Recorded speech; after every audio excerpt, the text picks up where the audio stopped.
À l'approche des beaux jours, difficile de résister à l'appel de la rivière. Dans les gorges du Fier, les visiteurs sont nombreux à s'aventurer hors des sentiers battus pour rejoindre le cours d'eau.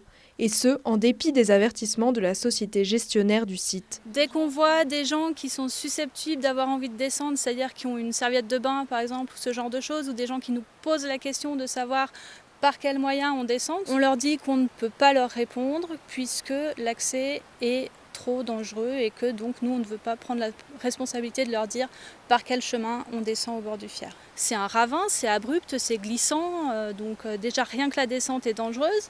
Les berges ensuite sont dangereuses parce que c'est des gros rochers calcaires qui sont immergés régulièrement, donc qui sont recouverts d'une petite algue qui les rend extrêmement glissants. Et c'est dangereux enfin parce que le Fier, c'est une rivière de montagne avec un fort courant. En l'espace de 15 jours, 2 accidents ont eu lieu sur le site. Des visiteurs se sont noyés en tentant de traverser le cours d'eau. Depuis, la Société des Gorges du Fier et la commune de Lovagny veulent transformer l'avertissement en interdiction en installant des panneaux et barrières le long du chemin d'accès au site. Lors du premier accident, déjà, on est en contact direct avec le gestionnaire. Celui-ci avait, de sa propre initiative, souhaité commencer à augmenter l'affichage des panneaux avec les risques encourus d'accès sur les berges.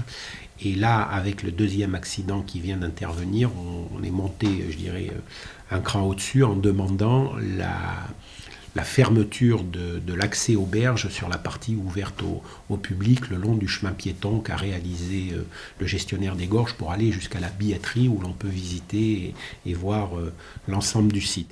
Jusque-là, seule la baignade était interdite. Il ne sera désormais plus possible de descendre sur les berges pour la zone gérée par le privé.